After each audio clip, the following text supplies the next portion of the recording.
So, I have a message to all the dads who own motorcycles out there.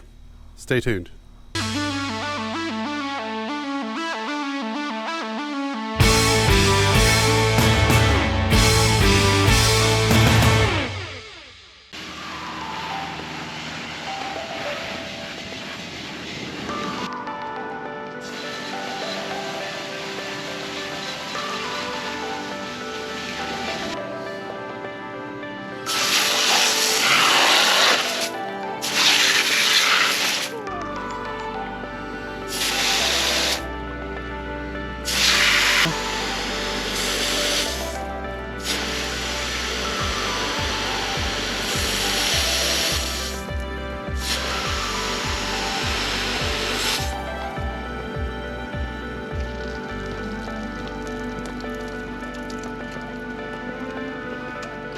Oh, baby, you can wash yours.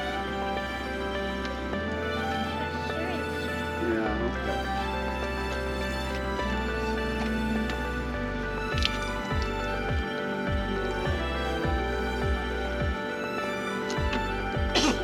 That's you.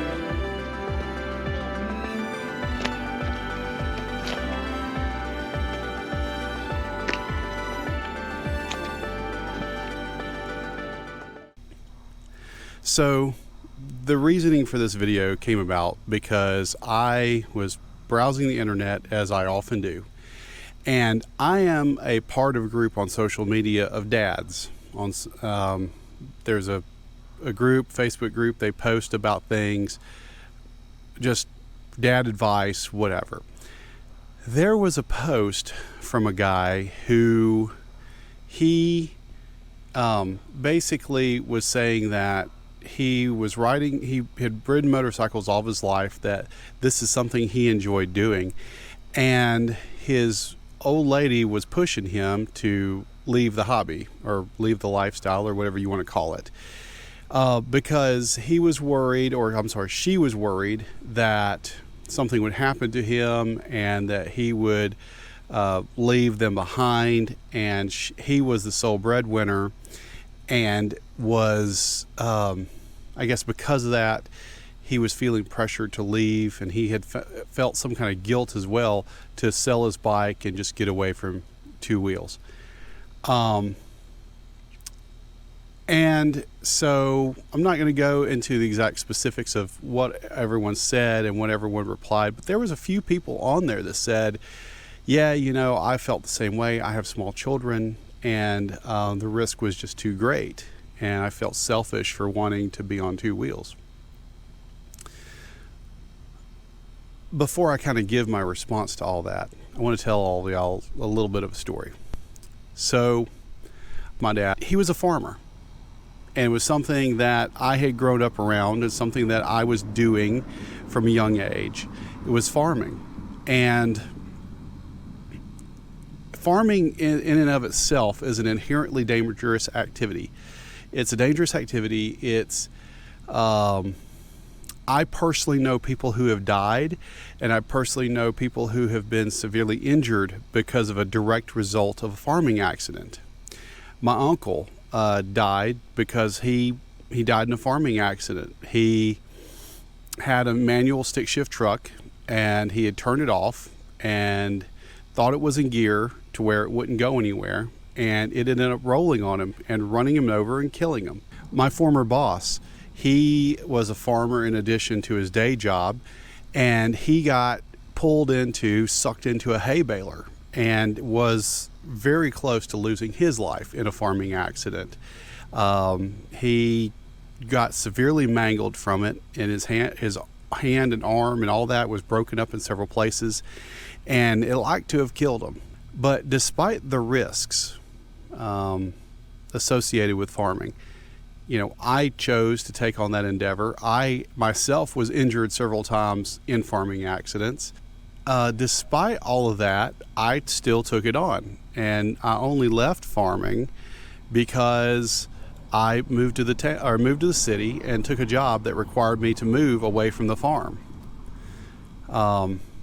Would I still be farming but for this job opportunity? Probably, yeah.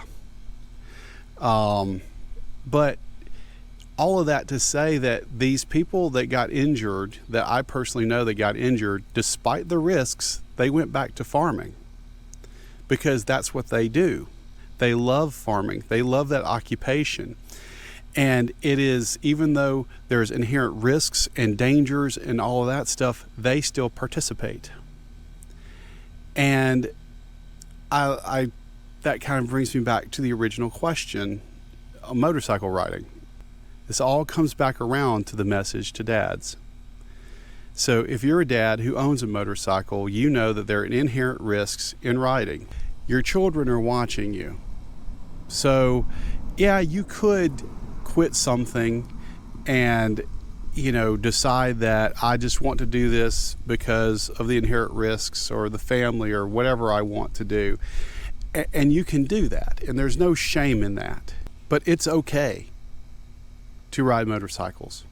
It's okay to decide that this is what you want to do as a hobby. It's okay to decide that this is what I need, this is what I enjoy, this is what I love. Because at the end of the day, it's okay to ride a motorcycle. It's okay to want to partake in this lifestyle. It's okay that you use this as your form of therapy, as your form of coping with the world. The next generation of people who ride motorcycles are watching. Your kids, they're watching you. Your kids, they are emulating you. They want to be like you. As a good dad, you're their role model. You're the one that they want to be like. As you are that one that they're emulating, you want to show that this is a hobby, this is a lifestyle that can be done safely and can be done with the appropriate amount of risk management. So, yes, you can't control that 1% of the time where the drunk driver crosses the yellow line, or you can't control when that person rear ends you. But there are other things that are wholly within your control. It's within your control to not ride down the road at 100 miles an hour. It's in your control to not be careless or reckless. And you can accept the amount of risk that you're willing to accept. But how much risk are you willing to accept when it's your kids that we're talking about? That your kids are going to go out and say, well, Dad was doing this, let me go do it too. How much risk are you willing to tolerate in that situation? Ride like your kids are watching, because they are. The reason why you started riding in the first place, it's a creative outlet. It's an ability for you to decompress. It's an ability for you to go out and see the open highway, see the open world, an opportunity to go places and do things. Integrate your family into the lifestyle. Show them that it can be done safely. Show them that this is a positive hobby. This is a positive lifestyle to take on. Do it because of the reasons why you were doing it in the first place. Let it be that motorcycle therapy. Let it be that wind therapy. The things that you started riding for, the reasons are still valid. It's okay. It's perfectly fine. It's perfectly fine to integrate the kids into this. For some people, maybe the risk of having them on the back of the bike is too much, but there's instances where you can get the kids involved. There's opportunities for you to go to family-friendly motorcycle rallies, and they do exist where they're open downtown. There's motorcycles, there's vendors, there's other things.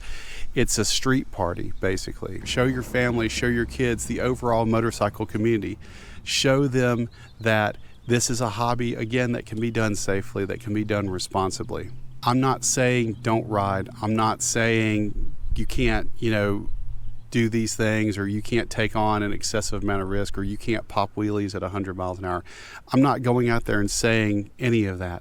All I'm saying is that you yourself have to weigh the amount of risk that you're willing to take when it's talking about your kids, the anxiety of going out, and the idea that, yeah, something may happen to you where you leave your kids behind. But like I said before, with all the farmers and everyone else I talk to in farming, there's no other lifestyle that they would live. If you take a farmer off the farm and you don't give them another way to adjust or cope or anything like that, it's just like people that I know that have been in the military for 20 years. They retire and then they're gone not long thereafter. So Continue to do what you do, manage the risk, be a good role model, and involve the family. Turn your kids into the next generation of motorcycle riders. Show them it can be done safely. Show them it can be done responsibly. And turn your motorcycle riding into a generational thing, not just a hobby that you're pressured to quit. Anyhow, thanks for watching. If you enjoyed watching this video, make sure you like, subscribe, check out some of the other videos on my channel. And as always, I'll see you on the next one.